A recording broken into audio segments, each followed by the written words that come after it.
హిమాలయ పరమ గురువులతో జీవనం. Living with the Himalaya masters. Swami Rama. నా గురుదేవులు, తల్లిదండ్రులు. మా తండ్రి గారు బాగా చదువుకున్న పండితుడు, గొప్ప పరమార్థక చింతన కలవారు. ఆయన గ్రామంలో బ్రాహ్మణులు ఎక్కువగా నివసించేవారు.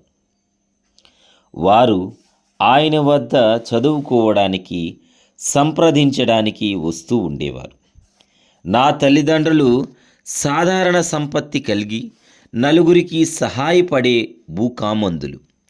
ఆయన స్వయంగా వ్యవసాయం చేయకుండా భూములను రైతులకు భాగస్వామ్యానికి ఇచ్చేవారు.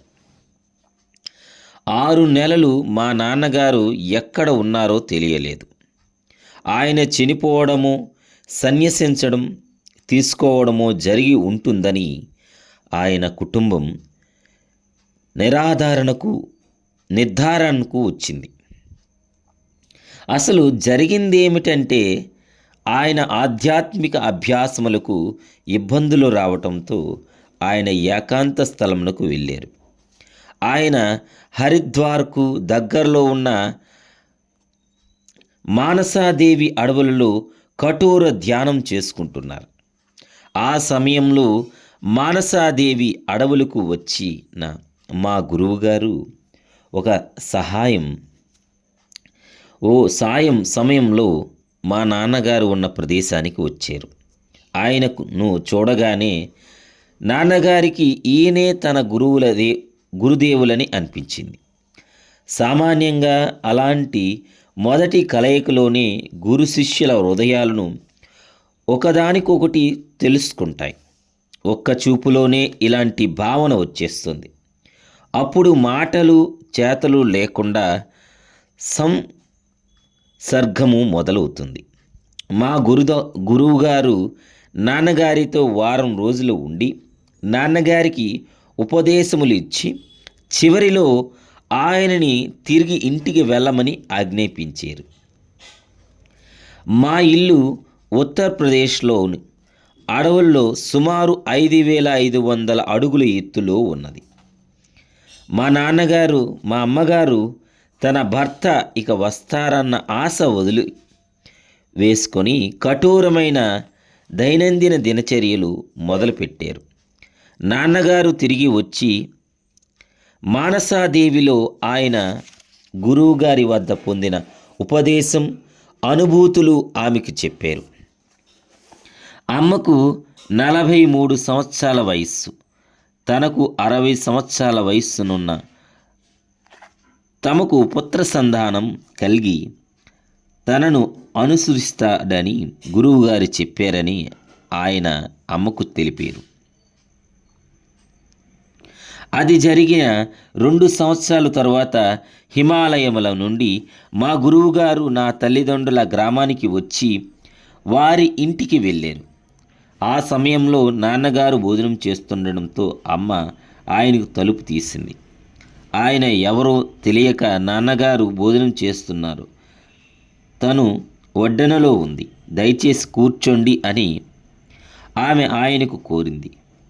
అయినప్పటికీ అభ్యాసగతి ఎవరో వచ్చారని వినగానే నాన్నగారు భోజనం ఆపివేసి ద్వారం వద్ద పరిగెత్తారు. నేను భోజనానికి కానీ నీ ఆతిథ్యానికి కానీ రాలేదు, నువ్వు నాకోటి ఇవ్వాలి అని గురువుగారు అన్నారు. నాకున్నదంతా మీదే అని నాన్నగారు జవాబు చెప్పారు. నీ కొడుకు నాకు కావాలి అని గురువుగారు అన్నారు. ఈ వయస్సులో మాకు పుత్ర సంతానం కలిగితే అది ఒక అద్భుతమే, కానీ అలా జరిగితే మట్టుక తను మీవాడే అని నా తల్లిదండ్రులు జవాబు చెప్పారు. ఇది జరిగిన 18 నెలలకు నేను జన్మించాను. నేను జన్మించిన రోజున మా గురువుగారు మా ఇంటికి వచ్చి అమ్మను నన్ను తనకు ఇచ్చేయమని అడిగేవారు. పోషణ చేయవలసిన తల్లిగా ఆమె అందుకు ఇష్టపడలేదు. కానీ నాన్నగారు ఇచ్చేయమని ఆమెకు చెప్పారు. గురువుగారు నన్ను తన చేతులలో కొన్ని క్షణాలు ఉంచుకొని తిరిగి ఇచ్చివేసి, తనని పెంచండి, నేను మరలా వచ్చి తనని నాతో తీసుకువెళ్తాను అని ఆదేశించారు. 3 సంవత్సరాల తరువాత మా గురువుగారు తిరిగి వచ్చి నాకు చెవిలో మంత్రోపదేశం చేశారు. అప్పటికే ఆ మంత్రం నాకు తెలుసునని, దానిని ఎల్లప్పుడూ మననం చేసుకుంటున్నానని ఆయనకి చెప్పేశాను. ఆయన నాకు తెలుసులే, అది నీకు జ్ఞాపకం ఉందని ఖరారు చేసుకుంటున్నాను అని చెప్పాడు అని అన్నారు. చిన్నతనంలో నా తల్లిదండ్రులతో నాకు చేరిక లేనే లేదు. కానీ అన్ని వేళలా మా గురువుగారిని గుర్తు చేసుకుంటూ ఆయన ఉనికి యొక్క స్పృహలో ఎల్లవేళలా ఉండేవాడిని. ఆయన గురించి అలా తలుచుకుంటూ ఉండటంలో కొన్ని వేళల్లో అమ్మ, నాన్నలలో పై వాళ్ళలాగా కనిపించేవారు.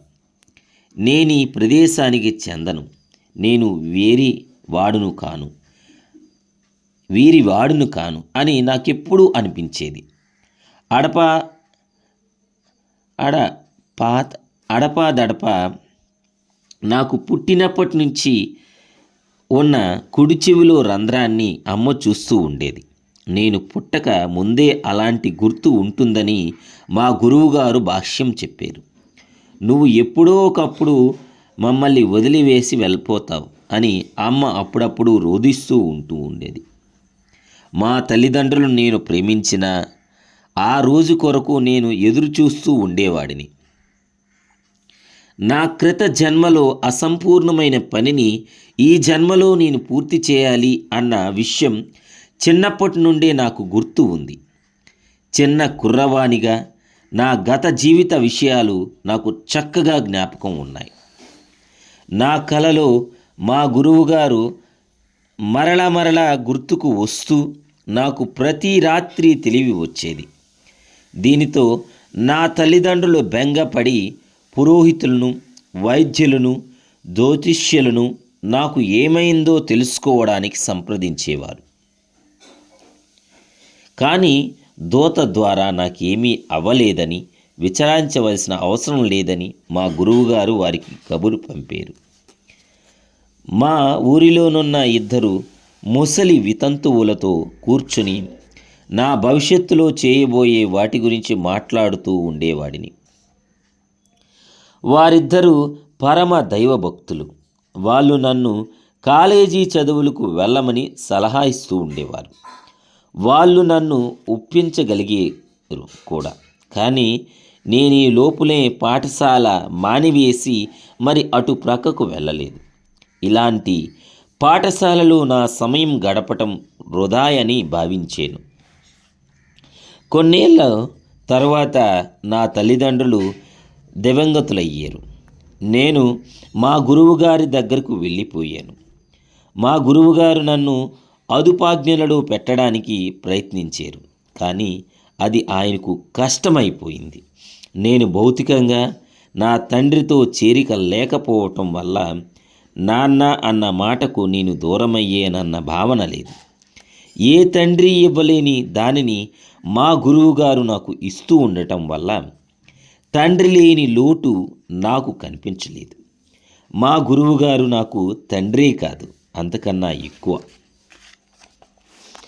నా మదిలో ఏ ఆలోచన వచ్చినా అది ఆయనకు తెలుసు.